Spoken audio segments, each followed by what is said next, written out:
Hello అండి, welcome to my channel. ఈరోజు వీడియోలో అల్టిమేట్ కాంబినేషన్ అయిన కొబ్బరన్నం అలాగే తెలంగాణ స్టైల్ మటన్ కర్రీని చూపించబోతున్నాను. ముందుగా కొబ్బరన్నం కోసం పచ్చి కొబ్బరిని ఇలా చిన్న చిన్న ముక్కలుగా కట్ చేసుకొని ఒక బౌల్లోకి తీసుకోండి. ఇప్పుడు వీటిని ఒక మిక్సీ జార్లోకి వేసుకొని మెత్తగా పేస్ట్ చేసుకోవాలి. ఇది గ్రైండ్ చేసుకునేటప్పుడు కొద్ది కొద్దిగా వాటర్ వేసుకుంటూ గ్రైండ్ చేసుకోవాలి. ఇలా కొంచెం కొంచెంగా వాటర్ యాడ్ చేసుకుంటూ ఈ పేస్ట్ని స్మూత్గా చేసుకోవాలి. ఇలా గ్రైండ్ చేసుకున్న పేస్ట్ని ఒక బౌల్లోకి కాటన్ క్లాత్ వేసి దీనిని పూర్తిగా వడకట్టాలి. కాటన్ క్లాత్ వేసుకున్న తర్వాత మనం ముందుగా గ్రైండ్ చేసుకున్న కొబ్బరి పేస్ట్ని కూడా వేసుకొని అలాగే అదే మిక్సీ జార్లో హాఫ్ వరకు వాటర్ వేసుకొని దానిని కూడా దీంట్లోకి వేసేయండి. ఇది పూర్తిగా 3 గ్లాసులు వచ్చే వరకు చూసుకోవాలి. నేను ఇక్కడ 2 గ్లాసుల బియ్యం తీసుకున్నాను. సో నాకు 3 గ్లాసులు అయితే సరిపోతుంది. అలా మీరు కొలత ప్రకారం తీసుకోవాలి. ఈ కొబ్బరి నుంచి పాలు మొత్తం సపరేట్ చేసుకున్న తర్వాత ఈ బౌల్ని పక్కన పెట్టేసుకోండి. మిగిలిన కొబ్బరి పొడిని ఎండబెట్టేసుకొని మనం కర్రీలో వాడుకోవచ్చు. ఇది పూర్తిగా ఆరిన తర్వాత మాత్రమే దీన్ని స్టోర్ చేసుకోండి. ఇప్పుడు కుక్కర్లో 2-3 టేబుల్ స్పూన్ల వరకు ఆయిల్, హాఫ్ టేబుల్ స్పూన్ వరకు నెయ్యి వేసుకొని ఇది హీట్ అయిన తర్వాత బగారా సామాన్లు వేసుకోండి. ఇవి కొద్దిగా వేగాక సన్నగా చీల్చుకున్న పచ్చిమిర్చి, సన్నగా చీల్చుకున్న ఉల్లిపాయలు కూడా వేసుకొని ఉల్లిపాయలు బ్రౌన్ కలర్ వచ్చేంత వరకు వేయించుకోవాలి. ఇది కొద్దిగా కలర్ చేంజ్ అయిన తర్వాత ఒక టీ స్పూన్ వరకు అల్లం వెల్లుల్లి పేస్ట్ వేసుకొని ఇది పూర్తిగా పచ్చివాసన పోయేంత వరకు వేయించుకోవాలి. ఇది పూర్తిగా పచ్చివాసన పోయిన తర్వాత ఇందులో సన్నగా కట్ చేసుకున్న కొత్తిమీర అలాగే సన్నగా కట్ చేసుకున్న పుదీనాను కూడా వేసుకొని ఇవి కొంచెం దూరగా అయ్యేంత వరకు వేయించుకోవాలి. ఈ కొబ్బరి అన్నంలోకి ఏ మసాలాలు వేసుకోవద్దండి, కొంచెం ధనియాల పొడి వేసుకుంటే సరిపోతుంది. ఈ ధనియాల పొడి వేసుకున్న తర్వాత ఇందులోకి నేను 2 గ్లాసుల వరకు బాస్మతి బియ్యాన్ని తీసుకున్నాను. మీరు నార్మల్ రైస్ అయినా తీసుకోవచ్చు. ఇలా బాస్మతి రైస్ వేసేసి మొత్తం ఒకసారి కలిపేసుకున్న తర్వాత ఇందులోకి నేను 2 గ్లాసుల బియ్యానికి 3 గ్లాసుల వరకు కొబ్బరి పాలను వేసుకున్నాను. ఇదైతే కరెక్ట్గా పలుకులుగా వస్తుంది. సో కొబ్బరి పాలు వేసేసి ఒక స్పూన్ వరకు ఉప్పు వేసి ఒకసారి మిక్స్ చేసుకున్న తర్వాత కుక్కర్ మూత పెట్టేసి 3 విజిల్స్ వచ్చేంత వరకు కుక్ చేసుకోవాలి. 3 విజిల్స్ తర్వాత ఇది చక్కగా కుక్ అయి ఉంటుందండి. దీనిని ఒకసారి మిక్స్ చేసుకొని సర్వ్ చేసుకుంటే చాలా టేస్టీగా ఉంటుంది.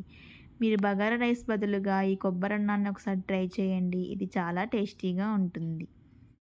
ఈ కొబ్బరన్నంలోకి అల్టిమేట్ కాంబినేషన్ అయితే తెలంగాణ స్టైల్ మటన్ కర్రీ అండి. ఇదైతే చాలా టేస్టీగా ఉంటుంది. సో రెసిపీలోకి వచ్చేస్తే మనం ముందుగా మటన్ని శుభ్రం చేసుకొని దీన్ని మ్యారినేట్ చేసుకోవాలి. మ్యారినేట్ కోసం దీనిలోకి 1 టీ స్పూన్ వరకు ఉప్పు, హాఫ్ టీ స్పూన్ వరకు పసుపు, 1 టీ స్పూన్ వరకు కారం వేసుకోవాలి. కారం మీకు రుచికి సరిపడా వేసుకోండి. అలాగే 1 టీ స్పూన్ వరకు అల్లం వెల్లుల్లి పేస్ట్, కొద్దిగా ఆయిల్, హాఫ్ కప్ పెరుగు వేసుకోవాలి. ఇవన్నీ వేసుకున్న తర్వాత ఇందులోకి హాఫ్ వరకు లెమన్ని స్క్వీజ్ చేసుకోండి. దీని తర్వాత వీటన్నిటిని బాగా కలిసే విధంగా మిక్స్ చేసుకోవాలి. ఈ మసాలా మొత్తం ముక్కలకి బాగా పట్టించిన తర్వాత దీనిని కనీసం మనం 20 నిమిషాల పాటు పక్కన పెట్టేసుకోవాలి. అప్పుడే ఈ మసాలాలు ముక్కలకు బాగా పట్టి టేస్టీగా ఉంటుంది.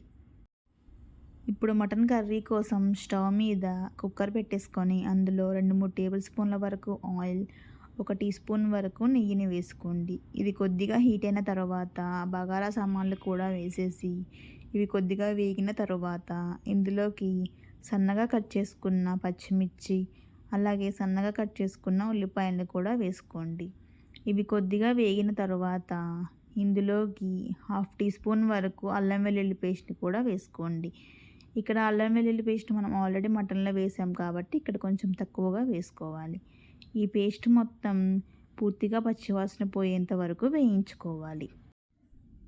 ఇది పూర్తిగా పచ్చివాసన పోయి ఆనియన్స్ కొంచెం కలర్ చేంజ్ అయిన తర్వాత ఇందులోకి మనం ముందుగా మ్యారినేట్ చేసుకున్న మటన్ని వేసుకొని ఒకసారి బాగా మిక్స్ చేసుకోవాలి. ఇలా ఒకసారి మిక్స్ చేసుకున్న తర్వాత ఈ మటర్ నుంచి మనకి పూర్తిగా వాటర్ బయటికి వచ్చేంత వరకు కుక్ చేసుకోవాలి. కుక్ చేసుకునేటప్పుడు మూత పెట్టుకొని కుక్ చేసుకోండి, త్వరగా కుక్ అవుతుందన్నమాట. ఇలా మూత పెట్టేసుకొని ఒక 10 మినిట్స్ వదిలేస్తే దీని నుంచి వాటర్ పూర్తిగా బయటకు వచ్చేస్తాయన్నమాట. మరలా ఈ వాటర్ మొత్తం పూర్తిగా ఇంకిపోయేంత వరకు కుక్ చేసుకోవాలి. ఈ మటన్ కుక్ అయ్యేలోపు మనం దీనిలోకి కావలసిన టమాటా పేస్ట్‌ని కూడా రెడీ చేసుకుందాం. దీనికోసం బ్రౌన్ ఆనియన్స్ మరియు 3 పెద్ద సైజు టమాటాలను మిక్సీ జార్‌లో వేసుకొని ఇలా మెత్తగా పేస్ట్ చేసుకొని పక్కన పెట్టేసుకోండి.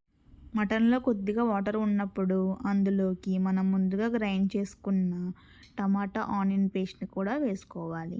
ఆనియన్ పేస్ట్‌ని పచ్చిగా వేసుకోకుండా ఇలా కొద్దిగా బ్రౌన్ కలర్‌లో వచ్చిన తర్వాత పేస్ట్ చేసుకుంటే అది చాలా టేస్టీగా ఉంటుంది.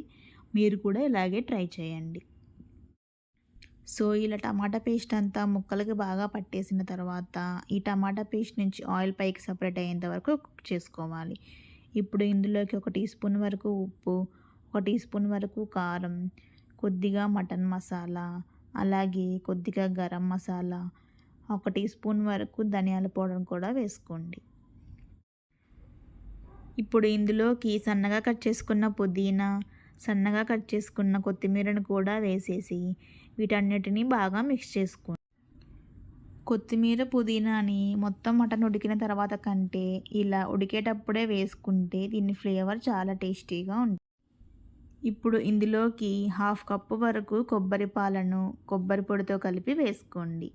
ఇలా వేసుకున్న తర్వాత దీనిని ఒకసారి బాగా మిక్స్ చేసుకోవాలి. ఈ కొబ్బరి పాల టేస్ట్ అనేది మటన్ కర్రీలో చాలా బాగుంటుందండి. మీరు ఒకసారి ట్రై చేయండి.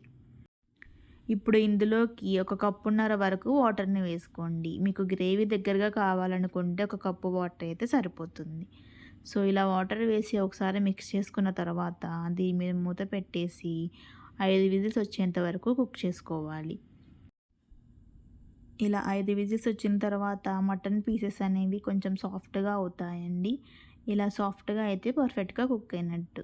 ఇప్పుడు ఇందులో కొంచెం వాటర్ ఎక్కువగా ఉన్నట్లు అనిపిస్తే కొద్దిసేపు ఉడికించుకుంటే గ్రేవీ దగ్గర పడుతుంది. సో, ఇంతే అండి ఈ మటన్ కర్రీ. సో, ఈ తెలంగాణ స్టైల్ మటన్ కర్రీని కొబ్బరన్నంలో కలుపుకొని తింటే చాలా టేస్టీగా ఉందండి.